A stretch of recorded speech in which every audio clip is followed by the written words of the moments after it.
We are touching the hearts of our seniors for the 12 Days of Goodness on the Answers for Elders podcast network.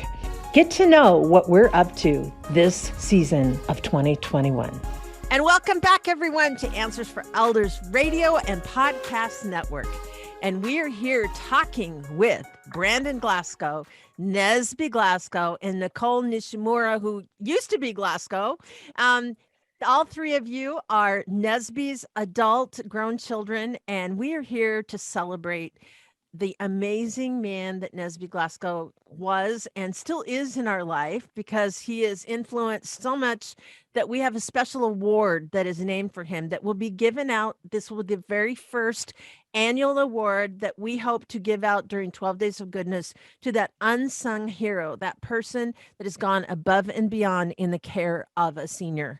And I am so honored that Nesby's family has been a part of this award, and we have developed a committee, and there will be a winner that will receive the award on the 22nd of December. And so, first of all, everyone, thank you so much for sharing a lot of information about the values of Nesby's life. I loved the King Richard ending, Brandon, that you mentioned the last time, because it definitely is. He had that mentality that he was infallible. And that crossed over, I can only imagine, into the NFL and to his playing years and the college years. Would you guys tell me a little bit about, how he did that? I mean, these are extraordinary achievements for a small guy, because Nesby, he was about 5'8" or something like that, 5'9"? He was small. He was like 5'10", 5'11". Maybe 5'10". But yeah, in the NFL, it's not the biggest now. We see 6'4" corners and stuff. I know. Yeah. And so he got basically, obviously he excelled in school as a football player, and then he was recruited by the University of Washington. I can only imagine he had other offers as well. You guys know that? Well, a big story that I grew up with. My dad is from Southern California. My grandmother at one point worked at UCLA, and so I think he had always had this idea about going there, but did not get an offer to go there. And I think UW was like a maybe offer, and it did end up coming through. But he always like kind of had it hit his heart that he didn't go to UCLA. Made his peace with it, fell in love with UW. Clearly, he never left.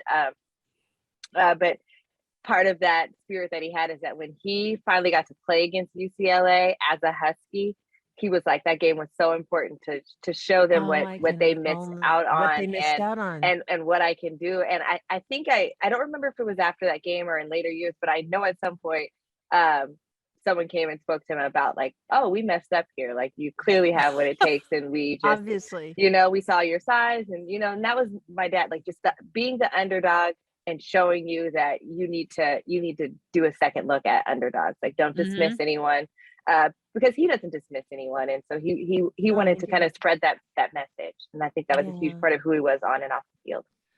I love that story. And, it's funny because I often think about, because you're in such a competitive environment like football, I can only imagine the level of competitiveness that you'll find that were potential roadblocks in your life to get there, and how that plays itself out on the field. Because I always wonder, if you're playing in the NFL, do you have a certain nemesis? Do you have a certain person that maybe beat you out in another game that you have? And all of those things. Do you think a lot of that drove him in a positive way on the field?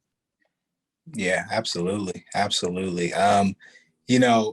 When he was coming up, and it was time to go to college. I think USC he wanted as well. I know they wanted him, but they wanted him to go JC route. I think that was, they looked at it like, hey, we don't know about the size, maybe. So I remember, I guess he tells me UW, I guess they were in the middle of changing some things, and then Don James was coming on board. And that's when he's really changed a lot dynamically, his philosophy. The James gang, absolutely. Yeah, he came, and I think it was the thing where it's like, hey, basically like, hey, if you can run like a 4.5 or something, then we can kind of take you. So he had to, prove that he ran that, and then that kind of got him out there with, Don James and them. When I think he might actually sign with a different coach, and then Don James took over, but he really did like Don James a lot. He speaks super highly of him. And, from there, he went with a great group of people who joined the Huskies in that era, and they smashed and put on. But yeah, he said that was that, he's like, give me a shot and I'm going to show you something, is what he always said. Yes. Yeah, so give me a shot. Yeah, give me a shot. I think love that. So Nesby and Brandon, did he ever push you to follow in his footsteps in football, or what was his encouraging words as the quote unquote football influence on you guys? He actually pushed me at least more to play baseball. Go ahead. But I wasn't really into baseball. I was like all football. I didn't like baseball. I mean, I played it because he wanted me to play, but I was like, just from I don't know. They say from birth, I always wanted to play football. That was the only thing for me was football. But yeah, and he coached me. It was great. Some of the times you got pushed by him, and you it's your coach and the dad dynamic. So you're like, he's pushing you, trying to be your coach, but he's also like, you ride home with him.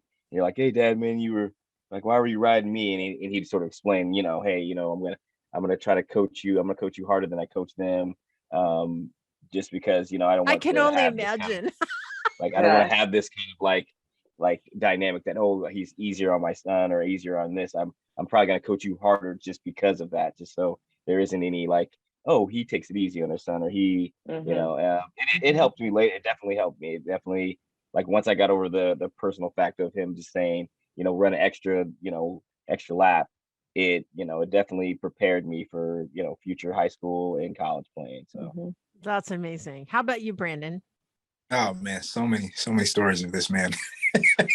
so many long drives. So with me, it was great to I'm really good at watching him and taking his lessons and stuff. And I remember after practice, he would just stop the car and be like, all right, run home, stuff like oh my goodness.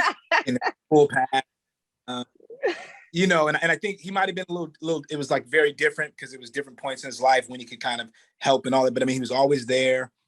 He would tell me things even just hey man, basically, hey, if you want to do this over here, just know that doesn't get you to here. I'm not really going to stress you. I just want you to know, this is not going to take you where you want to go. Yeah. And he said he would instill in me, you've got to look at it like that. You got to look at it and say, if I do this, is this getting me closer to my goal? And that's where he would just say, find your goal. I think I was a little bit more I was great at sports and I was competitive. I could play. It wasn't necessarily the super love. I just was oh, my dad plays, I'm really good. And so he would just kind of guide me through sports, but he would always make me work hard. He literally, he would tell me what he used to do, these 100 you guys didn't get a free pass to strengthen his legs. And no, we were running hills. He was gonna make you work. Yeah, he was gonna make you work. And he used to also make you work in the yard too. He would be go ahead, build this fence for me, some crazy stuff. Oh my goodness! But as children, as children, this is not we weren't teenagers. It was the Seattle Seahawks had a complex in Kirkland when we were younger, and we would go there, and there was a turf incline that I guess the players used to run, and we used to also run that as children because it was just it was more he didn't push us to do any sports. If we wanted to, we could, but he wanted to make sure that if we showed up on the field that we had the skills to do whatever it is we wanted to do, whatever that sport was. He just was I'm going to give you a good foundation. You can choose to play sports or not. And I want to just make sure that if you're getting on that field, you're doing your best, or you have the skills to do it. Which is nice.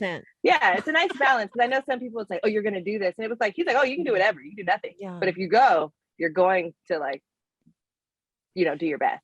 So your dad was first drafted after the University of Washington. He made this huge big play in the Rose Bowl that probably took him to international fame. I can only imagine, because I remember it to this day. I mean, this was huge. We were down and he caught this big interception in the end zone. And didn't he run it back for a pick six or whatever. We won the game. He got tackled, but it was the end of the game. It was basically it ended the game. Okay, but he saved the game. Yeah. And I remember that that was big. And so when he got drafted by the Colts, was this before you guys were born? I'm trying to remember. Yeah, no, he was drafted in 79 and Nesby was born in 80. So okay. Yeah, our parents met in college, and so they got married right after college. Got it. So as children, though, your dad was in the NFL for a long time. He played several years. So you guys lived, watched him excel in the NFL and really go the extra mile. And it's really clear, obviously, that influence has been felt today. We have about a minute left. What would you say the NFL gave him as part of his character that took him forward? What would who wants to start? Nicole? Oh man, I wanted to go last. But I would say that the NFL gave him, the ability to take his family where he wanted to take them. Mm-hmm. And then also just the abilities that he had, it gave him, I'm trying to think of the word that I'm trying to use, but it gave him ability to showcase something that he loved. Like he loved the game. Like, yeah, I remember him when he played. So, Nesby, how about you? I think it sort of gave him sort of this like confirmation that I can achieve it. Like, all my hard work being in NFL as long as I have, if you put the work in, it's sort of like a validation. I played 14 years because I worked my butt off to get here, and I was appreciated in the NFL. Like that was you definitely was. Yeah. Brandon. Yeah, I think everything they said, and it was also really a way for him to give back. He always was taking us to camps where he was, I don't think he was paid. It was just like for the love of the sport to teach other people. Mm-hmm. He always wanted to help out family members or whoever he could. And I think that was his way. And I think also growing up where he was, again, there were some stories he has that where he lost people close to him. And I think that drove him to kind of be like, hey, like life is what you make it, from decisions to everything. And, go hard at it and work hard, Yeah. And Nesby Glasgow was that unsung hero. He was the person that would always look for how he can help.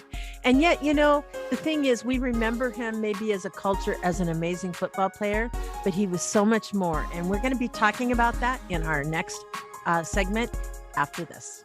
This podcast was brought to you by our sponsors, Humana and Care Partners. We are so grateful for your sponsorship, as well as all the senior providers that came forward to make our events happen over the 12 days of goodness.